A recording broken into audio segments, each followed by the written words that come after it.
Hello दोस्तों, हम बात करते हैं अपने साइंस के चैप्टर लाइफ एंड प्रोसेस की। इसमें आपको पढ़ना है ऑटोट्रॉपिक न्यूट्रिशंस। तो आप जान लीजिए ऑटोट्रॉपिक न्यूट्रिशंस क्या होता है, जिसमें कि फूड फोटोसिंथेसिस प्रोसेस के द्वारा सिंथेसाइज किया जाता है, यानी यूज़ किया जाता है।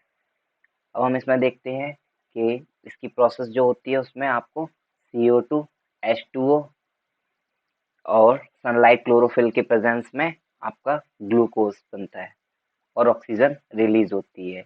ये प्रोसेस आपके प्लांट्स के अंदर होती है। इसके बाद हमें पढ़ना है leaves that are sites for synthesize for food, the green pigment called chlorophyll, यानी कि जो ग्रीन पिगमेंट होता है उसको हम क्लोरोफिल कहते हैं। इसके बाद क्लोरोफिल्स के अंदर सोलर एनर्जी ट्रैप होती है और ये बाद में फूड को लीव्स के अंदर प्रिपेयर कराने में हेल्प करता है CO2 और वाटर की हेल्प से। इसके बाद हम पढ़ते हैं प्लांट्स एब्जॉर्ब करते हैं CO2 एटमॉस्फेयर से और टाइनी पोर्स के द्वारा, जिसे आप स्टोमेटा कहते हो। स्टोमेटा प्रेजेंट्स होते हैं सरफेस ऑफ लीव्स पर। और आपको याद रखना है कि वाटर एंड मिनरल्स ऑब्जर्व किए जाते हैं सॉइल के द्वारा, जो कि ट्रांसपोर्ट होते हैं लीव्स तक वाया टाइनी वेसल्स स्ट्रक्चर्स, जो कि रूट से होके आते हैं। क्लोरोफिल सनलाइट की प्रेजेंस में और वाटर की प्रेजेंस में ये से इसेंशियल रॉ मटेरियल के फॉर्म में काम करते हैं, जो कि फोटोसिंथेसिस प्रोसेस के लिए बहुत ही जरूरी हैं। All green plants including green algae shows autotrophic nutrition. Autotrophic nutrition यानी खुद के द्वारा बनाया गया। Since autotrophs manufacture their own foods are called producers, यानी कि इनको हम प्रोड्यूसर्स भी कहते हैं या ऑटोट्रॉफ्स भी कहते हैं। यानी आपके जो प्लांट्स होते हैं वो ऑटोट्रॉफ्स होते हैं जो अपना फूड सेल्फ प्रिपेयर करते हैं। They form first link in the food chain and all organism on the earth obtain the energy directly और इनडायरेक्टली फॉर देम। इसके बाद हम बात करते हैं हेटरोट्रॉपिक न्यूट्रिशंस। तो ये हमने फूड चेन के अंदर भी पढ़ा था। जो आपके प्रोड्यूसर्स थे, यानी कि ऑटोट्रॉफ्स प्रोड्यूसर्स होते हैं। इसके बाद हेटरोट्रॉपिक्स होते हैं। जो हेटरोट्रॉपिक्स होते हैं वो जनरली ऑटोट्रॉफ्स को यूज करते हैं for their survival. Heterotrophs that drives energy directly from the plants are called herbivores. इन्हें आप हर्बीवोर्स भी कहते हो। और ये हर्बीवोर्स को जो ईट करते हैं उन्हें हम कार्निवोर्स कहते हैं। ओमनिवोर्स क्या होते हैं? जो प्लांट्स और एनिमल दोनों को फीड करते हैं, दोनों को कंज्यूम करते हैं, उसे आप ओमनिवोर्स कहते हो। इसके बाद डिकम्पोजर की बात करते हैं। तो obtain nutrients by breaking down the remain dead plants and animals. इसमें बैक्टीरिया और फंगाई भी आपके शामिल होते हैं। इसके बाद बात करते हैं हम मेनली 3 टाइप्स के होते हैं ये, holozoic, parasitic and saprophytic. Digestion की बात करें तो इसमें मैकेनिकल और केमिकल रिडक्शन होता है इन जिस्टेड न्यूट्रिएंट्स का।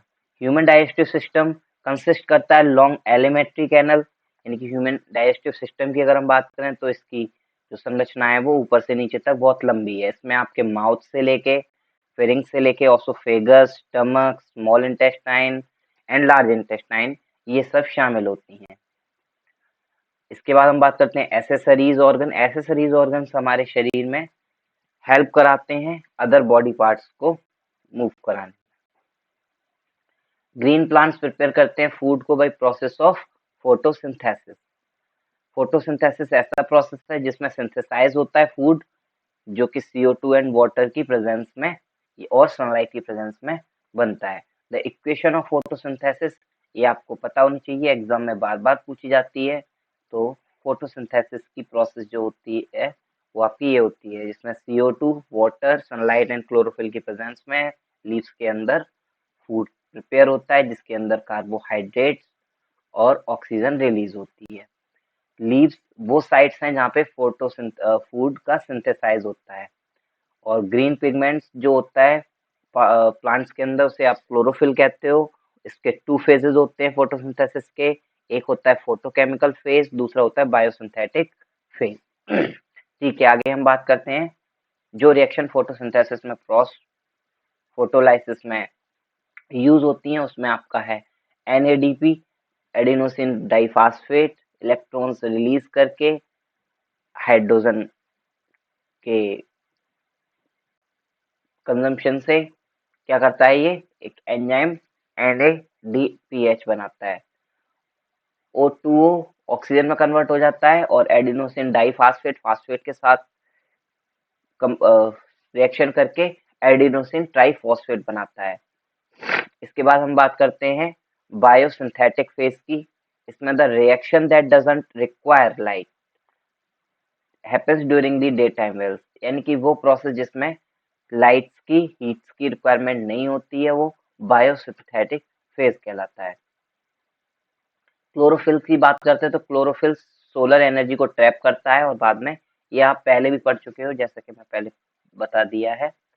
इस पे आपको जानना है कि वाटर और मिनरल्स एब्जॉर्ब होते हैं रूट्स के द्वारा सॉइल से और ट्रांसपोर्ट होते हैं लीव्स तक via small vessel like structures जो कि रूट्स में स्टेम में प्रेजेंस होता है।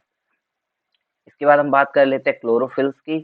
तो क्लोरोफिल सनलाइट ये सब रॉ मटेरियल है फोटोसिंथेसिस, ये प्रोसेस हम ऊपर भी पढ़ चुके हैं।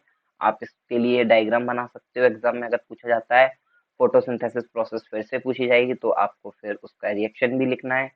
एल्गे के बारे में जान लीजिए। एल्गे कंटेन करता है क्लोरोफिल्स को और प्रिपेयर करता है अपना खुद का food by the process of photosynthesis. Algae क्या होता है, काई जो होती है।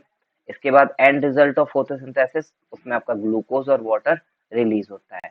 हम आगे बढ़ते हैं, हम जान लेते हैं कि प्लांट्स के लिए कौन कौन से सब्सटेंस एसेंशियल है। तो जो प्रोसेस थी फोटोसिंथेसिस उसमें आपसे पूछा जाएगा कि क्या सनलाइट एसेंशियल है फोटोसिंथेसिस प्रोसेस के लिए, तो उसके लिए ये आपको एक्टिविटी दी गई है।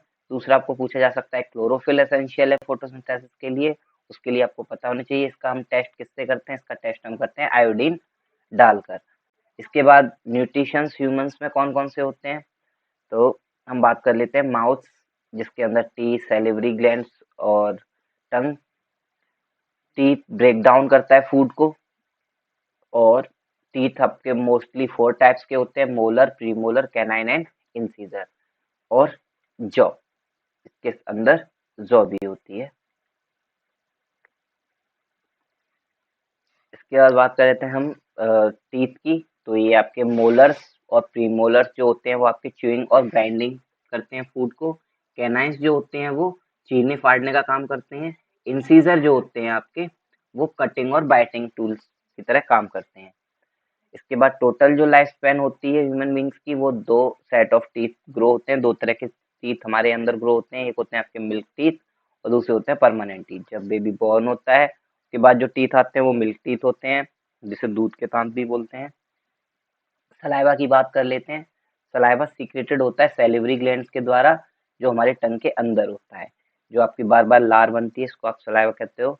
It contains A digestive enzymes जिसे आप बोलते हो सैलिवरी एमालाइज। सैलिवरी एमिलेज एंजाइम्स ये आपके टंग से रिलीज होता है जो कि इस फूड को, स्टार्च को शुगर में कन्वर्ट कर देता है। तो ये आपको जरूर याद रखने हैं, आपके एग्जाम में पूछे जाते हैं कि कौन सा एंजाइम कहाँ पे पाया जाता है, तो ये किसके द्वारा सीक्रेट होता है और ये किसको किस में कन्वर्ट करता है, लाइक स्टार्च को शुगर में। टंग हेल्प करता है च्यूइंग में और स्वेलिंग ऑफ फूड में। माउथ पास होने देता है थ्रू दी ओसोफेगस, जो हमारी आहार नाल होती है उसे ओसोफेगस कहते हैं, और ये स्टमक तक आपके फूड को ले जाती है।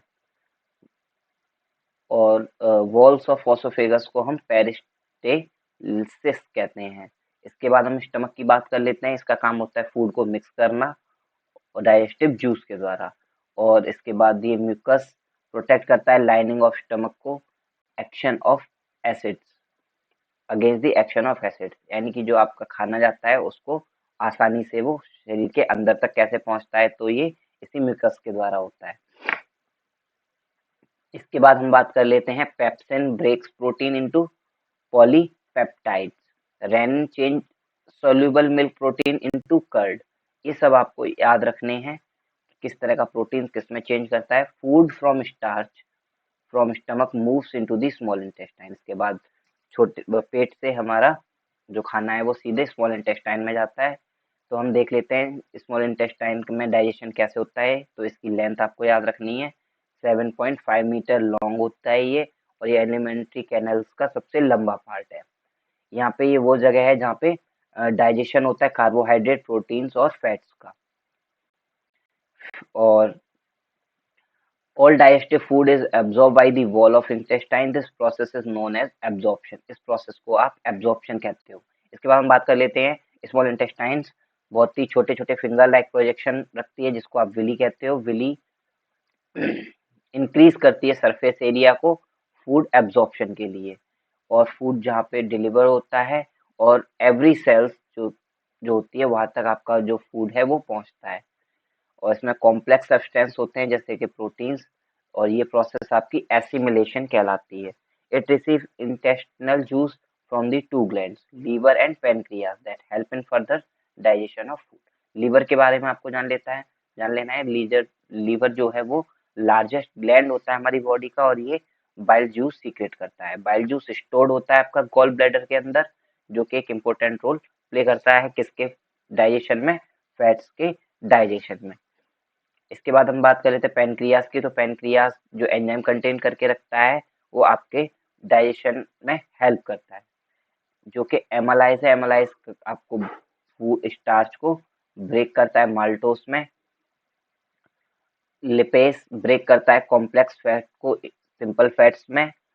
ये कुछ आपके एंजाइम के नाम दिए हैं पेनक्रिया जो आपके पेनक्रियाज में पाए जाते हैं, और ये किसको किस में कन्वर्ट करते हैं ये आपको याद करने हैं। लैक्टोज चेंज करता है लैक्टोज टू ग्लूकोज में। डाइजेशन लार्ज इंटेस्टाइन में किस तरह से होता है तो हम देख लेते हैं। तो लार्ज इंटेस्टाइन में डाइजेशन जो होता है वो यहाँ पे जो स्मॉल इंटेस्टाइन में जब फूड डाइजेस्ट हो जाता है तो उसके जो प्रोटीन्स मिनरल्स होते हैं वो ब्लड स्ट्रीम में चले जाते हैं, और अनडाइजेस्टेड फूड आपका जो होता है वो लार्ज इंटेस्टाइन में भेज दिया जाता है, और यहाँ पे ये एब्जॉर्ब कर लेता है वाटर को और सॉल्ट्स को और अनडाइजेस्टेड फूड को। इसके बाद लार्ज इंटेस्टाइन वेस्ट मटेरियल को स्टोर कर देता है रेक्टम में, जो कि आपके एनस के थ्रू निकल जाता है सेमी सॉलिड फीसेस के फॉर्म में। अनडाइजेस्टेड फूड स्टोर्ड होता है वेस्ट के फॉर्म में, और बॉडी से फीसेस के फॉर्म में एनस के थ्रू आपका निकाल दिया जाता है। और ये प्रोसेस जो है ये प्रोसेस कहलाती है एजिशन। ये आपको याद रखनी है, एजिशन प्रोसेस, वेस्ट फूड को शरीर से बाहर निकालना। अमीबा एक सिंगल सेल्ड ऑर्गेनिज्म है जो कि फीड करता है एल्गे को, रोस्टिफर को, प्रोटोजोन्स को, और इवन स्मॉल अमीबा को। अमीबा कॉन्स्टेंटली चेंज कर सकता है अपना शेप, और इसीलिए इसको हम बोलते हैं स्यूडोपीडिया। स्यूडोपीडिया क्या है, उसका एक फिंगर लाइक प्रोजेक्शन आप कह सकते हो अमीबा का, जो कि उसे हेल्प कर जाता है मूविंग में और फूड कैप्चर करने में। जब अमीबा कोई भी प्रे को सेंस कर लेता है तो वो स्यूडोपीडिया की वजह से ही इनगल्फ कर लेता है इस चीज को, यानी अपना शेप चेंज कर लेता है और फिर उसे अपने अंदर ले लेता है। Get trap food into the vacuoles, digestive juice such as amylase and proteases are secreted inside the food vacuoles in the amoeba. ये आपको अमीबा के बारे में जान लेना है। एमालाइज ब्रेक डाउन करता है कॉम्प्लेक्स कार्बोहाइड्रेट्स को सिंपल शुगर में, और प्रोटीज ब्रेक डाउन होता है प्रोटीन्स को सिंपल सब्सटेंसेस में।